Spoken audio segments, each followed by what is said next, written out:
ডিসেম্বরের মধ্যে নির্বাচনের দাবি তারেক রহমানের। লন্ডনে পুরস্কার বিতরণী অনুষ্ঠানে ছোট ভাই কোকোকে স্মরণ করলেন বিএনপির ভারপ্রাপ্ত চেয়ারম্যান।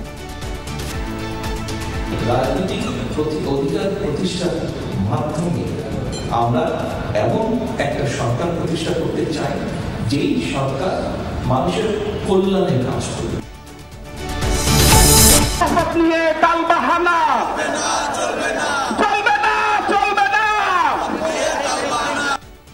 রাজধানীর নগর ভবনে বিএনপি নেতা ইশরাকের সমর্থকদের ব্লকেট কর্মসূচি। অবিলম্বে মেয়র হিসেবে শপথ পড়ানোর দাবি। যদি শপথ বাক্য পাঠ করানো না হয় আমরা শান্তিপূর্ণ কর্মসূচি পালন করছি। এরপর ঢাকাবাসীকে সাথে করে নিয়ে ঢাকা শহর অচল করে দেওয়া হবে। তাদের কিছু গুপ্ত সংগঠনের লোক তাদের স্বার্থ হাসিলের জন্যই আজকে তারা গড়িমসি করছে। কারাগারে নায়িকা নুসরাত ফারিয়া বৃহস্পতিবার সিএমএম আদালতে অসমাপ্ত জামিন শুনানি। মামলায় নাম থাকায় গ্রেফতার, জানালেন স্বরাষ্ট্র উপদেষ্টা। চট্টগ্রামে হঠাৎ সক্রিয় স্বর্ণ চুরি ছিনতাই চক্রের সদস্যরা। একের পর এক ঘটনায় শহরে আতঙ্ক। 2 জন গ্রেফতারের পর বেরিয়ে আসছে চাঞ্চল্যকর তথ্য। এদের লিডার আছে, এদের আরো বড় মাথা আছে, তো সেগুলোও আমরা তাদেরকে ব্যাপক জিজ্ঞাসাবাদের মাধ্যমে সেগুলোও জানবো এবং তাদেরকেও আমরা আইনের আওতায় আনতে পারবো। বাজেটের সাথে সংস্কার কার্যক্রমের সম্পর্ক নেই মন্তব্য ডক্টর দেবপ্রিয়ের। রাজস্ব আয়ের বড় অংশ ব্যয় হবে সুদ ও ভর্তুকিতে।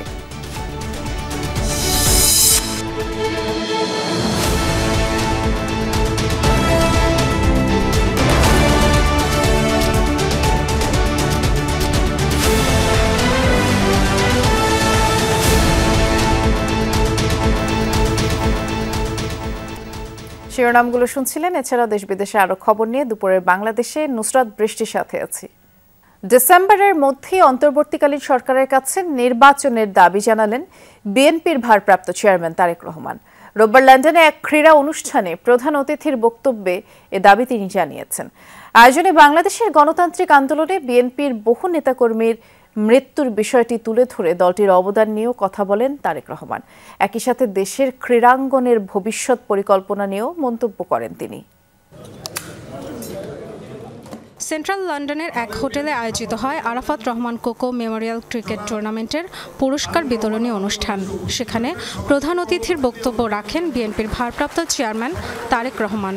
20 মিনিটের বক্তব্য জুড়ে ছিল বাংলাদেশের ক্রীড়াঙ্গন নিয়ে নানা ভবিষ্যৎ পরিকল্পনা।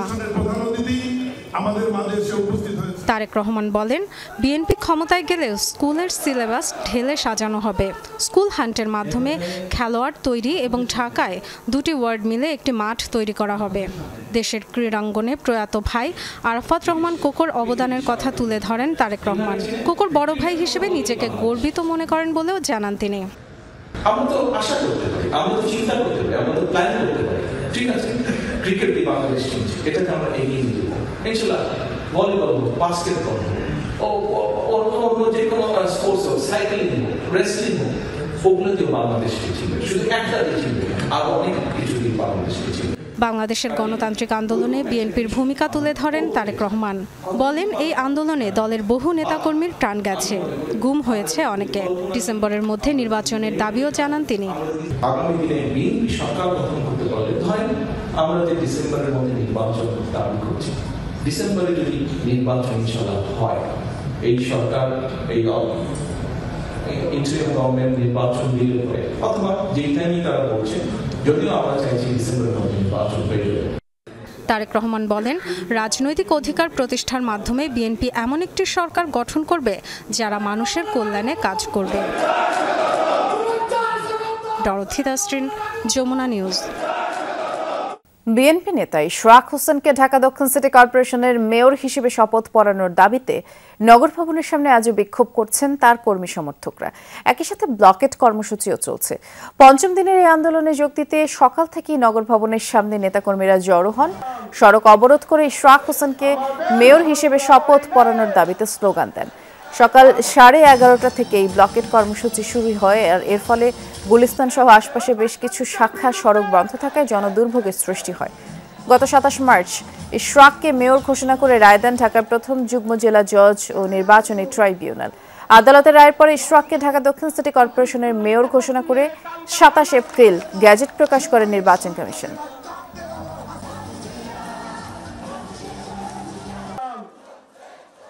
আওয়ামী লীগের কিছু পেতাত্তা বর্তমান ইন্টেরিয়র গভর্নমেন্টে এখনো বসে আছে। তারা আমাদের যৌক্তিক দাবিকে, আমাদের রায়কে তারা ইচ্ছাকৃতভাবে বাস্তবায়ন করছে না। আমাদের রায় বাস্তবায়নের জন্য, আইনের শাসন প্রতিষ্ঠার জন্য আমরা দীর্ঘ 17 বছর আন্দোলন করেছি। যদি শপথ বাক্য বাদ করানো না হয়, আমরা শান্তিপূর্ণ কর্মসূচি পালন করছি। এরপর ঢাকাবাসীকে সাথে করে নিয়ে ঢাকা শহর অচল করে দেওয়া হবে। এ বিষয়ে খোঁজ খবর রাখছেন আমাদের সহকর্মী আল আমিন হক অহন। তিনি অপেক্ষা করছেন আমাদের জন্য। অহন, এই ব্লকেট কর্মসূচি সম্পর্কে আমাদেরকে একটু জানাবেন। এর পাশাপাশি কর্মসমর্থকরা তো এতে আছেই, নেতাকর্মীরা কেউ এসেছেন কিনা, কি বলছেন যদি এসে থাকে সেটিও জানতে চাই। না, নেতাকর্মীরা কেউ আসেননি, কর্মীরা আছেন। তবে একেবারেই যে কেন্দ্রীয় পর্যায়ের নেতা বিএনপির তাদের কাউকে আমরা এখন পর্যন্ত দেখিনি। শুধু আজই নয়, গেল 4 দিন যে টানা কর্মসূচি হচ্ছে সেখানেও আমরা দেখিনি। আমি এখন রয়েছি একেবারে গুলিস্তান যে মাজারটি রয়েছে সেই মাজারে। এই মাজারের এক পাশ কিন্তু বন্ধ আছে। আমি যদি সেই দৃশ্য দেখাই, এখানে এক পাশ বন্ধ করে রাখা হয়েছে, যে কারণে দুর্ভোগ একেবারেই চরমে। বিশেষ করে এই সড়ক দিয়ে আপনি যেগুলো দক্ষিণা অঞ্চলের মানুষ এই সড়ক ধরে রাজধানীতে ঢোকেন, জিপিও সামনেই, এই মানুষগুলো কোনোভাবেই রাজধানীর ভেতরে ঢুকতে পারছে না। অর্থাৎ এই সড়কটি বন্ধ থাকার কারণে আমরা দেখেছি দুই পাশে বাসগুলো দাঁড় করিয়ে রাখা হয়েছে, অর্থাৎ ব্লকেট কর্মসূচি বাস্তবায়ন করার জন্য যা যা করার দরকার তাই করছেন। এবং আমরা দেখেছি সড়কে একেবারে মানুষ বসে গেছেন, যে কারণে সকাল 11টা থেকে যেহেতু এই কর্মসূচি চলছে, এখন এত সময় যাওয়ার পরেও তাদের এই ব্লকেট কর্মসূচি শেষ হচ্ছে না বলে বিশেষ করে এই পথে যারা যাত্রী রয়েছেন তারা ক্ষোভ জানাচ্ছিলেন। তারা বলছিলেন এর একটি সমাধান দরকার।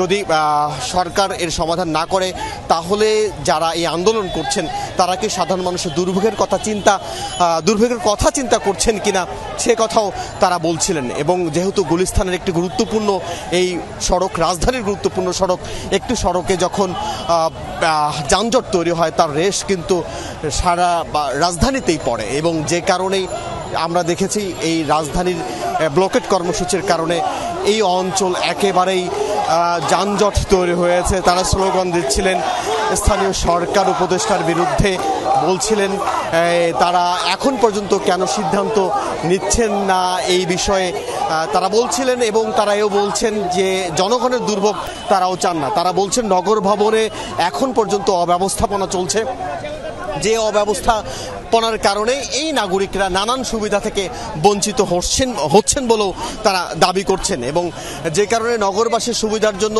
নাগরিকের দুর্ভোগ কমানোর জন্য তারা রাজপথে নেমেছেন এমন কথা তারা বলছেন। যদিও রাজপথে নামার কারণে নাগরিকের দুর্ভোগ আবার চরমে উঠেছে। এবং যারা এই রাজপথ ধরে, অর্থাৎ এই সড়ক ধরে যাতায়াত করছিলেন, অনেকেই চিকিৎসার জন্য যাচ্ছিলেন। কয়েকজন বৃদ্ধার সঙ্গে কথা বলছিলাম কিছুক্ষণ আগে, এবং যে কারণে তারাও ক্ষোভ প্রকাশ করছিলেন যে সড়ক বন্ধ করে আন্দোলন তারা কেন করছেন এই বিষয়ে প্রশ্ন তুলেছেন সাধারণ নাগরিকরা। আবার আমরা দেখেছি কিছুক্ষণ আগে এই পথে একটি বাস চলে যাওয়ার সময় বাকবিতণ্ডার জেরে বাসচালককে মারধরের ঘটনাও ঘটেছে। এই ধরনের বিচ্ছিন্ন ঘটনার মধ্য দিয়ে ইশরাক সমর্থকরা বলছেন যে তাদের দাবি ন্যায্য দাবি, সেই ন্যায্য দাবি অবশ্যই বাস্তবায়ন করতে হবে এবং সেটি বাস্তবায়ন করার জন্য যা যা করার দরকার, এবং আজকে যে ব্লকেট কর্মসূচি এর চাইতে আরো বড় কঠোর কর্মসূচি তারা দিতে প্রস্তুত। শুনছিলাম, বেশ বিস্তারিত করে জানাচ্ছিলেন, ধন্যবাদ অহন। ভাটারা থানায় দায়ের করা হত্যা চেষ্টা মামলায় গ্রেফতার অভিনেত্রী নুসরাত ফারিয়াকে কারাগারে পাঠিয়েছে সিএমএম আদালত। ঢাকার মেট্রোপলিটন ম্যাজিস্ট্রেট সারা ফারজানা হকের আদালত এই আদেশ দিয়েছেন। আজ জামিন শুনানি শেষ না হওয়ায় পরবর্তী শুনানি হবে বৃহস্পতিবার সকাল 9টায় তাকে আদালতে হাজির করে ঢাকা মহানগর গোয়েন্দা পুলিশ। ঘণ্টাখানেক পর এজলাসে তোলা হয়। অন্যদিকে রিমান্ড আবেদন না করলেও মামলার তদন্ত শেষ না হওয়া পর্যন্ত এই চিত্রনায়িকাকে কারাগারে রাখার আবেদন করে রাষ্ট্রপক্ষ। তবে আসামি পক্ষের আইনজীবী জামিন চান। দুপক্ষের বক্তব্য শুনে বিচারক নুসরাত ফারিয়ার জামিন আবেদন নাকচ করে দেন। এর আগে গতকাল সকালে থাইল্যান্ড যেতে শাহজালাল আন্তর্জাতিক বিমানবন্দরে গেলে ইমিগ্রেশন পুলিশ তাকে আটকে দেয়, সোপর্দ করা হয় ভাটারা থানা পুলিশের কাছে। এরপরে ফারিয়াকে গ্রেফতার দেখিয়ে জিজ্ঞাসাবাদের জন্য বিকেলে নেওয়া হয় মিন্টো রোডের গোয়েন্দা পুলিশ কার্যালয়। ভাটারা থানার একটি হত্যা চেষ্টা মামলায় 207 নম্বর ব্যক্তি হিসেবে তার নাম রয়েছে। সরকার পক্ষ বলেছে উনি পালিয়ে যেতে চেয়েছেন। আপনি যদি দেখেন জুলাই থেকে এই পর্যন্ত ৩-৪ বার উনি দেশের বাইরে ট্রিটমেন্টের জন্য, শুটিংয়ের জন্য যে আবার চলে এসেছেন, তার কিন্তু পালানোর কোনো ইন্টেনশন বা মোডাস অপারেন্ডি নেই। তার বিষয়ে আরও কাগজপত্র সহ আরও তথ্য প্রমাণ সহ তাকে জামিন শুনানির বিষয়টা করার জন্য প্রতিবেদন দেওয়ার জন্য আগামী 22 তারিখ পাস নির্ধারণ করা হয় এবং আজকে তাকে সিডব্লিউ মূলে জেল হাজতে প্রেরণ করা হয়। আইনজীবীদের মারধর ও হত্যা চেষ্টার মামলায় আওয়ামীপন্থী 61 জন আইনজীবীকে হাইকোর্টের দেয়া জামিন স্থগিত থাকবে বলে আদেশ দিয়েছেন আপিল বিভাগ। একই সাথে তাদের জামিনের বিষয়ে জারি করা রুল 2 সপ্তাহের মধ্যে নিষ্পত্তির নির্দেশ দিয়েছেন আদালত। সোমবার বিচারপতি জুবায়ের রহমান চৌধুরীর নেতৃত্বাধীন আপিল বিভাগ আদেশ দিয়েছেন। এর আগে 29 এপ্রিল হাইকোর্টের দেয়া জামিন 5 মে পর্যন্ত স্থগিত করেন চেম্বার আদালত। একই সাথে আপিল বিভাগের নিয়মিত বেঞ্চে শুনানির জন্য পাঠিয়ে দেন। আপিল বিভাগের চেম্বার বিচারপতি মোহাম্মদ রেজাউল হক ওই আদেশ দিয়েছেন। তার আগে মারধর হত্যা চেষ্টার মামলায় 61 আইনজীবীকে 6 এপ্রিল কারাগারে পাঠানোর আদেশ দেন ঢাকা মহানগর দায়রা জজ মোহাম্মদ জাকির হোসেন। পরে তারা হাইকোর্টে জামিন চেয়ে আবেদন করেন।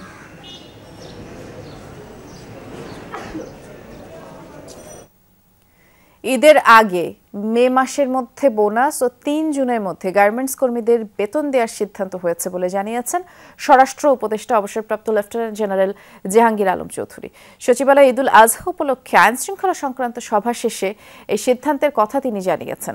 এ সময় রাজধানীতে বিভিন্ন দাবি দেওয়া নিয়ে আন্দোলন প্রসঙ্গে তিনি জানান, বিভিন্ন দাবি দেওয়া নিয়ে আন্দোলন থাকবে, তবে তা যৌক্তিক হতে হবে। আর অভিনেত্রী নুসরাত ফারিয়ার বিষয়ে জানান, তার বিরুদ্ধে মামলা থাকায় গ্রেফতার করা হয়েছে। সংস্কৃতি উপদেষ্টা নিয়ে যে কথা বলেছেন তা তার ব্যক্তিগত মত বলেও মন্তব্য করেন স্বরাষ্ট্র উপদেষ্টা। বলেন, এ নিয়ে তদন্ত চলছে, নুসরাতকে ছেড়ে দেওয়া হলে সমালোচনা হতে উল্লেখ করে উপদেষ্টা বলেন, গ্রেফতারে কারো যেন ভোগান্তি না হয় এসব বিষয়ে সরকার সতর্ক আছে। মে মাসের ভিতরে বোনাসটা দিয়ে দিবে আর বেতনটা 1 থেকে 3 তারিখের ভিতরে তারা বেতনটা পরিশোধ করবে।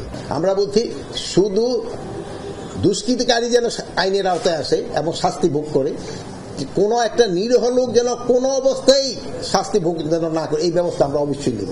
এখন তার নামে যদি কেস থাকে আপনি কি করবেন? আপনি তো আবার যদি ছেড়ে দিলে আবার আপনি কিন্তু বলবেন স্যার আপনি ছেড়ে দিচ্ছেন। ফরাক্কা পানি চুক্তি শেষ হওয়ার এখনো 1.5 বছর বাকি, তাই এ নিয়ে কথা বলার সময় এখনো আসেনি। যথাসময়ে চুক্তি নবায়ন হবে বলে জানিয়েছেন পরিবেশ বন উপদেষ্টা সৈয়দা রিজওয়ানা হাসান। সকালে রাজশাহীর বড়াল নদীর উৎসমুখ পরিদর্শন করেন তিনি। এ সময় আরো বলেন, দেশে বালু ও ভূমিদস্যুতা চরমে পৌঁছেছে। ফসলি জমিতে পুকুর খনন পরিবেশকে হুমকিতে ফেলেছে। এটি নিয়ন্ত্রণে জেলা প্রশাসকদের 10 দফা নির্দেশনা দেওয়া হয়েছে। আরও জানার, প্রকল্পের স্বার্থে নদী প্রবাহে আরো বাঁধা রাখা যাবে না। বড়াল নদীতে স্লুইস গেটের দরকার নেই বলেও মন্তব্য করেন তিনি। সমন্বিত উদ্যোগে নদী খনন সহ প্রয়োজনীয় ব্যবস্থা নেওয়া হবে বলে জানান পরিবেশ উপদেষ্টা। এই মুহূর্তে এই কথাটা তোলার প্রয়োজন দেখছি না, কারণ আরও তো আমাদের কাছে 1.5 বছর সময় বাকি আছে।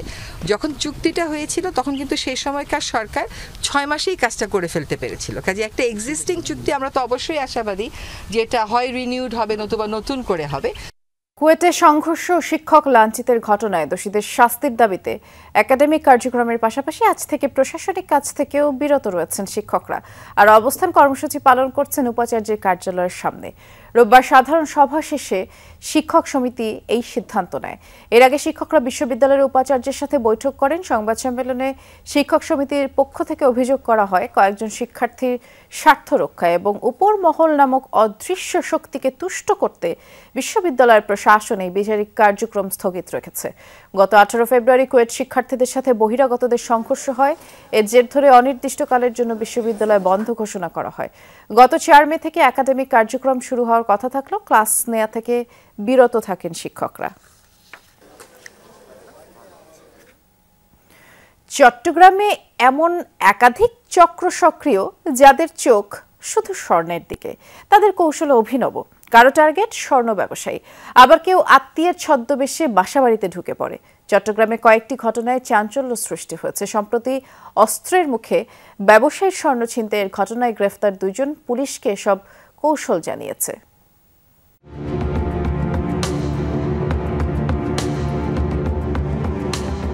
গত 8 মে সকালে নিজ কর্মস্থল হাজারীগলিতে যাওয়ার পথে রেলওয়ে পাবলিক স্কুলের সামনে বাস থেকে স্বর্ণ ব্যবসায়ী অভিষেক বড়ুয়াকে টেনে নামায় 7-8 জনের একটি চক্র। অস্ত্রের মুখে 25 লাখ টাকা মূল্যের 4টি স্বর্ণের চুড়ি ও 2টি মোবাইল হাতিয়ে নিয়ে পালিয়ে যায় তারা। সিসি ক্যামেরার ফুটেজ দেখে ঘটনার 10 দিন পর আরমান ও সাজু নামে 2 জনকে আটক করে পুলিশ। তাদের কাছ থেকে পাওয়া যায় 13 ভরি স্বর্ণ ও নগদ 3,30,000 টাকা। পুলিশ জানায় ছিনতাই করা 4টি চুড়ি গলিয়ে ফেলেছিল তারা। কে তাদেরকে তথ্য দিল, কে ফলো করছে, এগুলো আমরা জানতে পেরেছি। আসলে এদের লিডার আছে, এদের আরো বড় মাথা আছে, তো সেগুলোও আমরা তাদেরকে ব্যাপক জিজ্ঞাসাবাদের মাধ্যমে সেগুলোও জানবো এবং তাদেরকেও আমরা আইনের আওতায় আনতে পারবো। চট্টগ্রামে এমন ঘটনা ঘটছে আরও। সক্রিয় একাধিক চক্র যারা শুধু স্বর্ণ ব্যবসায়ীদেরকেই টার্গেট করে। হাজারীগলি বা অন্যান্য মার্কেটের ব্যবসায়ীরা স্বর্ণ নিয়ে বের হলে গতিবিধি অনুসরণ করে। এরা আসলে এই সমস্ত ব্যবসায়ীদেরকে ফলো করে। হ্যাঁ, এরা তো যাদের মানে ছিনতাই বা এই ধরনের অপরাধ যারা করে তারা কিন্তু একেবারে কোনো ধরনের প্রিপারেশন ছাড়া করে এরকম কিন্তু এরা নয়। এরা কিন্তু পরিকল্পিতভাবেই করে। স্বর্ণের যেহেতু অনেক দাম বেড়েছে, তো স্বর্ণকেন্দ্রিক লোভ, লালসা বা অপরাধও বাড়াটা স্বাভাবিক। রাস্তাঘাটের পাশাপাশি বাসাবাড়ির ভেতরেও হানা দিচ্ছে স্বর্ণচোর চক্র, তবে ছদ্মবেশে। গত 15 মে হালিশহরের আমেরিকা প্রবাসীর এক বাসায় আত্মীয় পরিচয়ে ঢুকে 15 ভরি স্বর্ণ ও 5 লাখ টাকা হাতিয়ে নিয়েছে নারী প্রতারক। 2023 সালের 12 সেপ্টেম্বর সুগন্ধা আবাসিকের বাসা থেকে ঠিক একই কায়দায় 50 ভরি স্বর্ণ হারিয়েছেন এক বৃদ্ধা। জোবায়েদ ইবনে শাহাদাত, যমুনা নিউজ, চট্টগ্রাম। দিনাজপুরের বীরগঞ্জে ট্রাক মাইক্রোবাসের সংঘর্ষে 4 জন নিহত হয়েছেন, আহত হয়েছেন অন্তত 3 জন। সকালে উপজেলার দিনাজপুর ঠাকুরগাঁও মহাসড়কের বাবলু ফার্মের সামনে এই ঘটনা ঘটে। পুলিশ জানিয়েছে ঠাকুরগাঁও থেকে একটি মাইক্রোবাস রংপুর যাচ্ছিল, আর এ সময় বৃষ্টির মধ্যে বিপরীত দিক থেকে আসা সিমেন্ট বোঝাই ট্রাকের সাথে সংঘর্ষ হলে ঘটনাস্থলে প্রাণ হারান মাইক্রোবাসের চালক আরিফ হোসেন এবং দেলোয়ার হোসেন নামের এক যাত্রী। আহতদের উদ্ধার করে ঠাকুরগাঁও সদর হাসপাতালে পাঠায় স্থানীয়রা। সেখানে জুলফিকার আর ইমরুল নামের আরও 2 জনের মৃত্যু হয়। এদিকে টাঙ্গাইলের ক্ষুদিরামপুর এলাকায় সড়ক দুর্ঘটনায় একজনের প্রাণ গেছে। গাড়ি চাপাইছিল, ট্রাক এটা চাপাই দিয়েছিল, আর এটার স্পিড অনেক বেশি ছিল। মাইক্রোর মধ্যে ছিল আপনার 7টা লোক, তার মধ্যে ড্রাইভারটা পড়েছিল নিচে, 3টা লোক গাড়ির ভিতরে চাপা পড়েছিল। এলাকার লোক সবাই মিলে ধরে এখান থেকে উদ্ধার করে মাইক্রো ফোন দিয়ে মাইক্রোতে করে পাঠাই দিয়েছি হাসপাতালে। রাজধানীর মিরপুরের আগুনে পুড়ল ভাসানটেক বস্তি। ভাসানটেকের পশ্চিম গোদারহাট নতুন বস্তিতে লাগা আগুনে 3 শতাধিক বাড়ি পুড়ে ছাই। আগুনে হতাহতের খবর পাওয়া যায়নি, তবে আগুন লাগার কারণ ও ক্ষতির তথ্যও জানা যায়নি। সব হারিয়ে খোলা আকাশের নিচে শত শত পরিবার। আগুনের সময় বস্তিতে লুটপাটের অভিযোগ করেছেন ক্ষতিগ্রস্তরা। রোববার সন্ধ্যা 7টার দিকে আগুন লাগে ভাসানটেকের পশ্চিম গোদারঘাট নতুন বস্তিতে। 2.5 ঘন্টার আগুনে বস্তির অর্ধেক কাঁচা ঘর পুড়ে ছাই হয়ে যায়। আমার কি সর্বনাশ হইল রে। আধ ঘন্টা পর ঘটনাস্থলে পৌঁছে ফায়ার সার্ভিস। 7টি ইউনিটের চেষ্টায় আগুন নির্বাপনের সময় লাগে প্রায় 2 ঘন্টা। প্রত্যক্ষদর্শীরা জানায় অল্প সময়ের মধ্যে পুরো বস্তিতে আগুন ছড়িয়ে পড়ে। এই আগুনে 3 শতাধিক ঘর পড়েছে, অনেকেই হারিয়েছেন শেষ সম্বলটুকু। এই 3 মাস হয়েছে কেবল উঠাইছি, কিস্তিতে উঠাই গর্তে উঠাইছি। খালি মেয়ে জামাই আসলো, মাইয়া আসলো, অফিসে হারা বাসায় ছিল না, ঘরের কোনো কিছুই বার করতে পারি নাই। চাল ডান যা দান সার বাদ দিয়ে সব যা আছে ঘরের জিনিস, টিভি পিরি যা আছে সব শেষ, খালি জানটা লয়ে বাড়িছে বলাতে। আমি লাস্টে গাড়ি থেকে এসে দেখি আমাদের ঘর বসা পুড়ে গেছে, আমি কিচ্ছু বাড়ি করতে পারি না, আমাদের সব পানিতে ডুবে গেছে চুল্লা। অভিযোগ করেন লেলিহান শিখায় যখন ঘরবাড়ি পুড়ছিল তখন লুটপাট চালায় দুর্বৃত্তরা। এখন আমার ছোট ভাই গাড়ি পাইতেছে না, গ্যারেজ এইখানে ওর গ্যারেজে রাখছে, গ্যারেজ ভাঙা গাড়ি নিয়ে গেছে। এরকম লুটপাট এখানে কিছু মানুষ আসছে আগুন নিভাইতে, কিছু মানুষ আসছে লুটপাট করতে। টাকাটা যখন ব্যাগের থেকে আনতাম কিছু টাকা দিও নাই, 5,000 টাকা ছিল আমার ব্যাগের ভিতরে নাই। আমার ঘরে ভাই আমি কিচ্ছু নিতে না, আমার এই যে কানে দুলি আছে আর গলারটা নাই, আবার ঘরে যে যাবতীয় জিনিস ছিল ড্রেসিং টেবিল, লটক, খাট, মানে সব হারানো মানুষের ঠাঁই হয়েছে খোলা আকাশের নিচে। ঘুরে দাঁড়াতে সরকারের সহায়তা চেয়েছেন তারা। মাথা গুজার ঠাঁই কিভাবে করব এটা একমাত্র আল্লাহ ছাড়া আর কেউ জানে না। যদি আমাদের সরকার আমাদের পাশে দাঁড়ায়, হয়তো আমরা একটু সহযোগিতা যদি সরকার করে, তাইলে হয়তো আমরা মাথা গুজার ঠাঁই করতে পারবো। Shamim Reza, Jamuna news, Dhaka.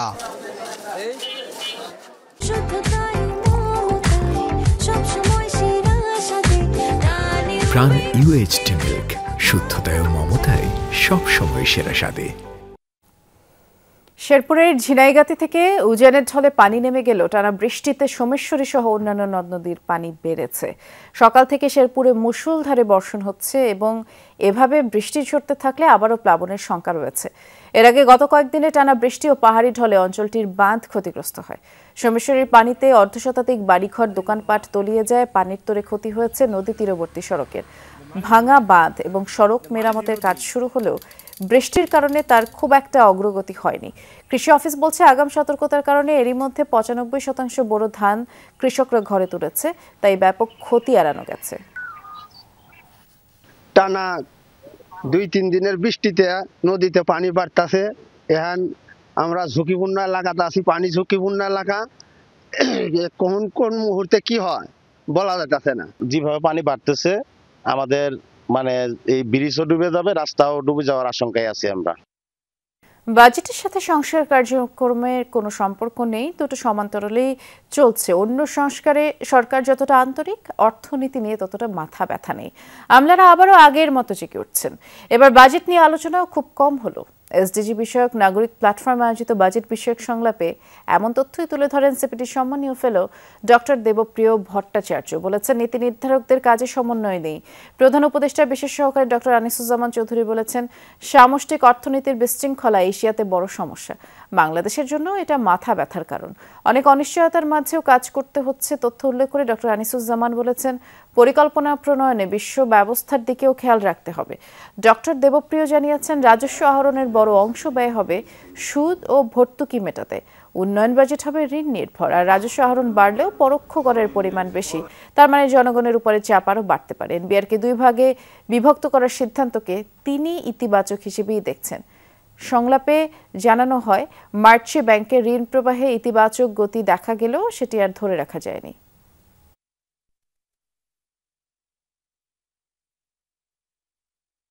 Tax GDP ratio বাড়ে না, যেটুকু ট্যাক্স হয় সেটাও পরোক্ষ করের ভিতর থেকে আসে। আমাদের বিনিয়োগের ক্ষেত্রে আমাদের উৎপাদনশীল বিনিয়োগ কম হয় সরকারের থেকে, অনেক বেশি আপনার ভর্তুকি এবং সুদে হারে সুদ পরিশোধে চলে যায়, এবং যখন যেগুলি হয় সেগুলিতে গরিব মানুষের পক্ষে খুব কম যায়। বিস্তৃত হচ্ছে সামাজিক নিরাপত্তামূলক কর্মসূচি, সামান্য বাড়ছে ভাতার পরিমাণ। প্রকৃত উপকারভোগীও খুঁজে বের করছে সরকার। কর্মসূচির সংখ্যাতেও নানান পরিবর্তন আনা হবে এবং আগামী বাজেটে এ বিষয়ে দিক নির্দেশনা থাকবে। বিশ্লেষকরা বলছেন, উপকারভোগী শনাক্তে অনিয়ম বন্ধ করতে হবে, পাশাপাশি আর্থিক সক্ষমতা বাড়াতে সহায়তায়ও জোর দেওয়া দরকার। ভর্তুকির অর্থের সঠিক ব্যবহারও প্রয়োজন। গাইবান্ধার গোবিন্দগঞ্জের প্রত্যন্ত অঞ্চলের আব্দুল মতিন জীবনের দীর্ঘ পথ পাড়ি দিয়ে এখন তিনি বড্ড ক্লান্ত। আয়ের তেমন উৎস নেই, পান না সরকারের সহায়তা। সরকারের ভাতা এখন সরকারের জিনিস যদি দেয়, দিছেও মেলা মানুষ দিছেও, পাইছেও মেলা মানুষ, আমার পাইটাইনি। ওর বেলা ফির কিভাবে করা লাগবে নাকি, ঢাকার থেকে আসবি নাকি, তাই সেটা কাগজটা জমা নিছে, 4 কোটা হলে আর পাই নাই। একই এলাকার মুজিবুর রহমানও পান না বয়স্ক ভাতার মতো সরকারের আর্থিক প্রণোদনা। বয়স জটিলতায় তিনিও সুবিধা বঞ্চিত।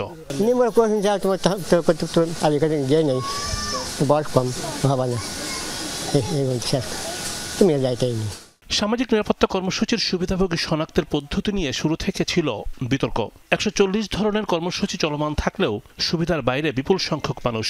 যোগ্য না হলেও দুর্নীতির মাধ্যমে অনেকেই তুলছেন ভাতা। চলতি অর্থবছরে এই খাতে বরাদ্দ রাখা হয়েছে মোট বাজেটের 17%। তবে বিশাল বরাদ্দের ক্ষেত্রে আছে শুভঙ্করের ফাঁকি।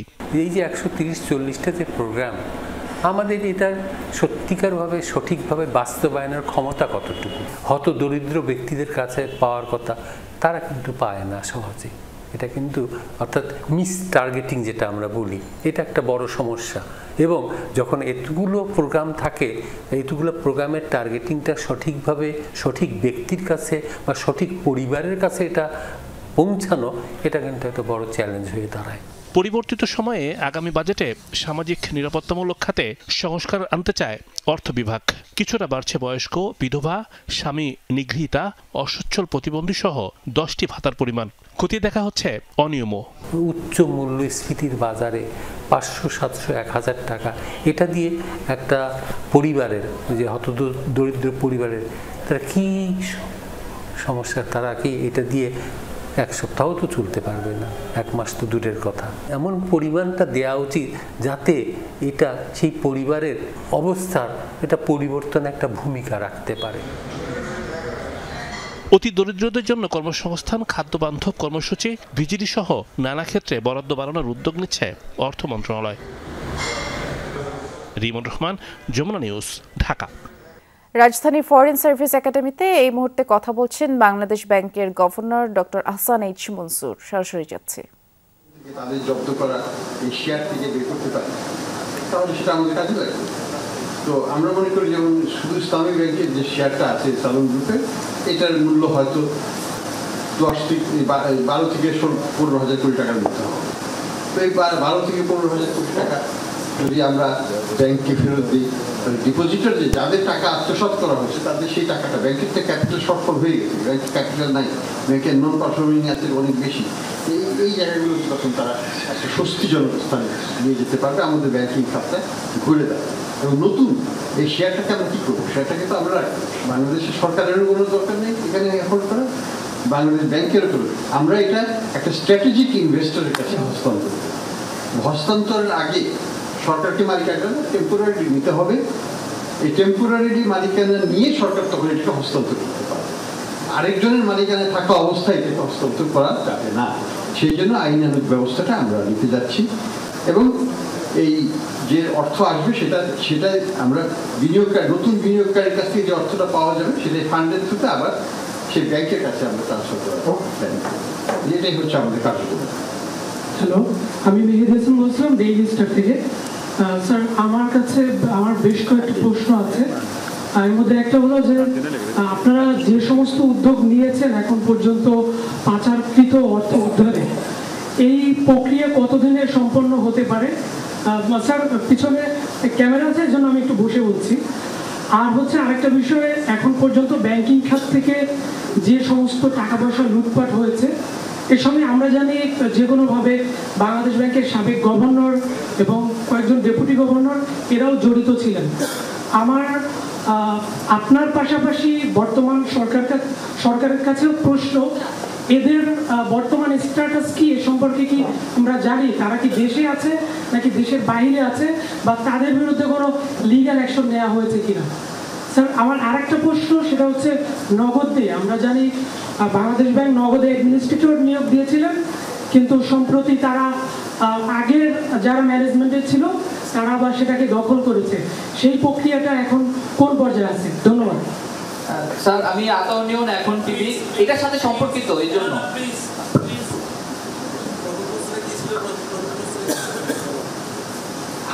আমার প্রথম প্রশ্ন ছিল যে সমস্ত টাকা পাচার হয়েছে এগুলো ফেরত আনা কতদিনে সম্ভব হতে পারে? হ্যাঁ, বলছি, আমাদের আন্তর্জাতিক, আমাদের তো কোনো অভিজ্ঞতা নাই টাকা কীভাবে ফেরত আনতে হয় বা ব্যাপকভাবে এটাকে করা যায়, কিন্তু ইন্টারন্যাশনাল এক্সপিরিয়েন্সটা আমরা জানি। সাধারণত এটা 4 থেকে 5 বছর আইনি প্রক্রিয়া শেষ হয়। তবে এটার মধ্যে কিছু ইন্টারমিডিয়েট অন্তর্বর্তীকালীন কিছু ব্যবস্থা নেওয়া হয়, যেমন বিদেশে তাদের যে সম্পদ আছে সেই সম্পদকে ফ্রিজ করা যায়। সেটা কিন্তু আপেক্ষিকভাবে বছরখানেকের মধ্যেই করা সম্ভব, আরও কম সময়ে করা সম্ভব, যদি আমরা এটাকে প্রপার আইনি প্রক্রিয়া আমাদের দেশে সম্পন্ন করতে হবে, এবং তারপরে এই রিকোয়েস্টটা বিদেশে আমাদেরকে সঠিক প্রণালীতে বিদেশে এটা প্রেরণ করতে হবে রিকোয়েস্টটা। পাকিস্তানের হয়ে গুপ্তচর বৃত্তির অভিযোগে আরো 7 জনকে গ্রেফতার করেছে ভারতীয় নিরাপত্তা বাহিনী। দেশটির 3 রাজ্যে অভিযান চালিয়ে আটক করা হয় তাদের। আটককৃতরা সবাই হরিয়ানা, পাঞ্জাব, উত্তরপ্রদেশের বাসিন্দা। অর্থের বিনিময়ে পাকিস্তানের গোয়েন্দা সংস্থা ISI এর কাছে সামরিক স্থাপনা সহ সংবেদনশীল তথ্য পাচারের অভিযোগ আনা হয়েছে তাদের বিরুদ্ধে এবং আটককৃতদের মধ্যে কেউ কেউ নিরাপত্তা কর্মী, ব্যবসায়ী এবং ছাত্র। সম্প্রতি তাদের অনেকে পাকিস্তান ভ্রমণ করেছেন। এর আগে শনিবার গুপ্তচর বৃত্তির অভিযোগে আটক করা হয় জ্যোতি মালহোত্রা নামের এক নারী ভ্লগারকে। পাকিস্তানি হাই কমিশনের কর্মকর্তার সাথে ঘনিষ্ঠ সম্পর্কের জেরে ভারতের স্পর্শকাতর তথ্য পাচারের অভিযোগ আনা হয় তার বিরুদ্ধে।